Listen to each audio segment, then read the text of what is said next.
Hola a todos, hoy les vamos a presentar la novela de Laura Esquivel que se titula ¿Cómo agua para chocolate? Y para eso hemos escrito los diferentes puntos que vamos a tratar a lo largo del video. Primero empezaremos con la vida de la autora, es decir, la vida de Laura Esquivel. Después nos atardaremos sobre un pequeño dato curioso.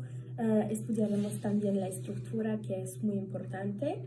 Veremos también el espacio y veremos un género que está muy presente, es decir, que es muy importante, es el realismo mágico. Luego evocaremos los diferentes temas que aparecen en la novela, hablaremos sobre el contexto, los diferentes personajes y al final hablaremos sobre el resumen en sí de la novela. Bueno, empezamos con Laura Esquivel, que nació en México en 1950. Es una escritora, guionista y también una política mexicana. Antes de dedicarse a su literatura, trabajó en la enseñanza, fundó un taller de teatro y se atardó sobre la literatura infantil. Luego trabajó también como guionista para el cine y su primera obra, Como agua para chocolate, publicada en 1989, tuvo un éxito sin precedente. En 2015 fue elegida diputada federal por el Movimiento de Regeneración Nacional. Bueno, hablemos sobre el dato curioso que nos ayuda a comprender el lazo que hay entre la vida de Laura Esquivel y la historia de la novela. Bueno, Laura Esquivel empezó a cocinar cuando tenía 7 años para las grandes comidas que su madre organizaba. De esos años recuerda a la sirvienta indígena que trabajaba para su familia, que se llamaba Saturnina.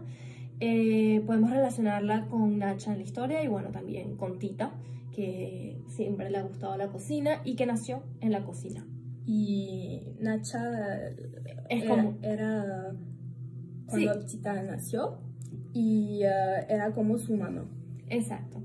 Hablemos de la estructura. Bueno, Como agua para chocolate se compone de 12 capítulos. Cada uno corresponde a un mes del año, entonces va desde enero hasta el mes de diciembre y todos son introducidos por una receta de cocina en particular.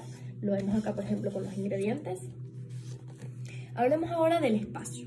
Como agua para chocolate se desarrolla en 2 lugares diferentes. El primero es el rancho de la familia de la Garza y luego hay otro lugar que es bastante importante, que es la cocina donde Tita nace. Ahora vamos a hablar sobre el realismo mágico.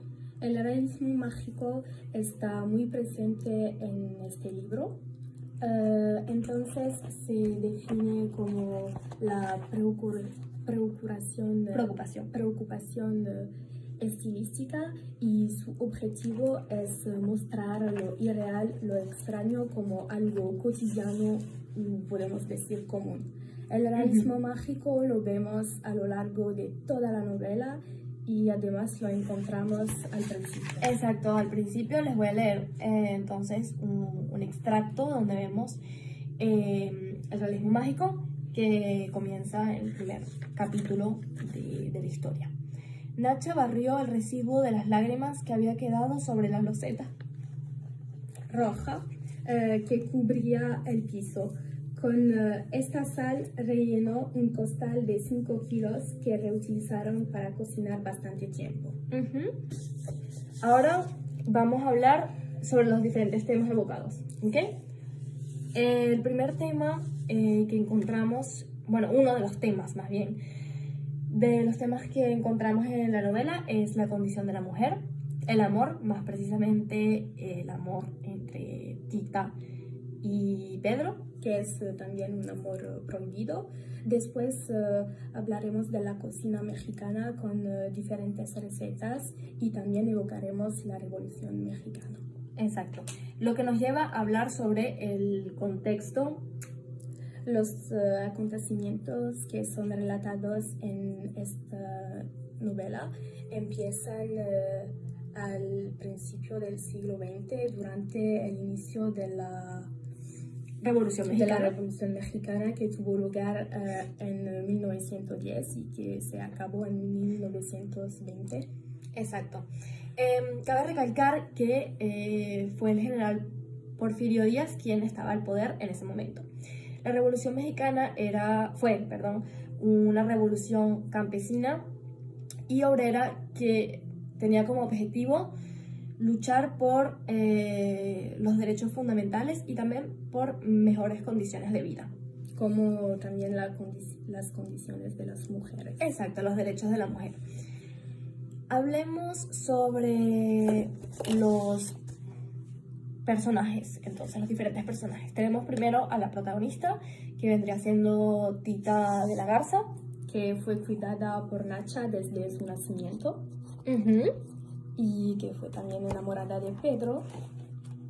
Exacto, se enamoró de Pedro.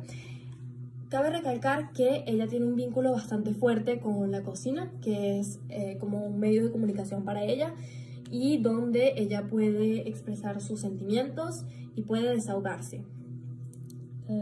Luego tenemos a Pedro Musquiz, que es el enamorado de Tita. Pero la tradición prohíbe este amor. Exacto, entre ellos dos. Por lo tanto, Pedro va a casarse con Rosaura, que es la hermana de Tita.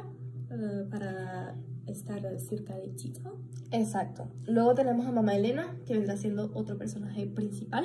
Al igual que Pedro, que impone esta tradición. Correcto. Para ella estas tradiciones y la decencia también es fundamental. Es una señora de edad madura y muy autoritaria y muy estricta. Le gusta seguir las reglas al pie de la letra. Luego tenemos a Gertrudis, que es la hermana mayor de Tita.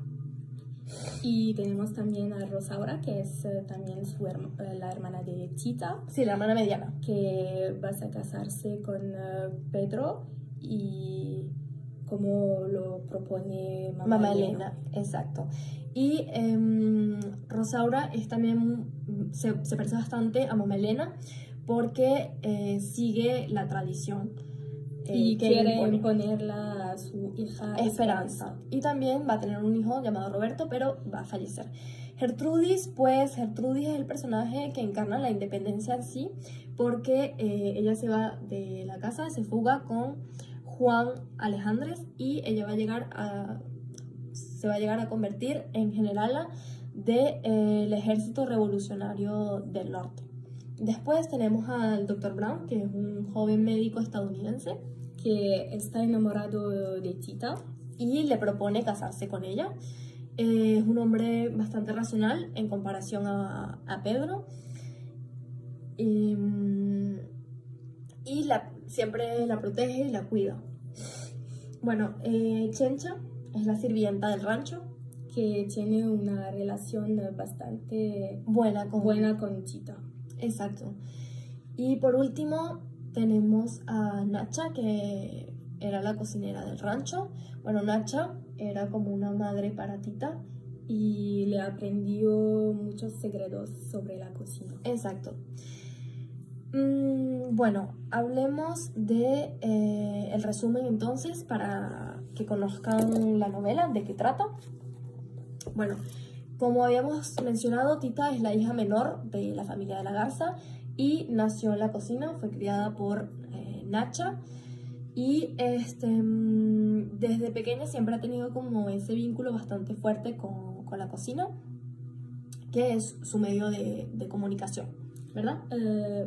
En su adolescencia se enamoró con Pedro, pero de Pedro. La tradición impidió este amor. Entonces Pedro se casó con Rosaura, adelante los ojos de Tita, lo que le causó mucho dolor. Después Nacha murió este día mismo.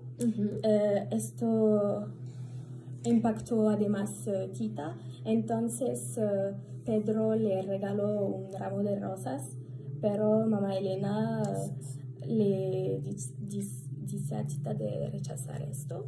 Exacto, se molesta mucho. Después Pedro y Rosaura, tienen un hijo llamado Roberto, el cual fallece. Y después hay un conflicto que se crea entre Tita y Mamá Elena. Entonces Mamá Elena la quiere enviar al manicomio, pero finalmente ella es acogida por el doctor de la familia, entonces el doctor Brown, que quiere casarse con ella. que se enamora y, exacto, y quiere casarse con ella. Exacto.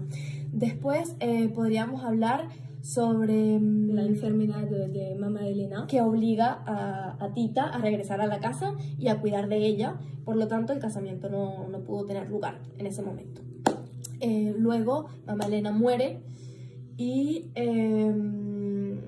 después nace Esperancia, la hija de Rosaura y Pedro. Exacto.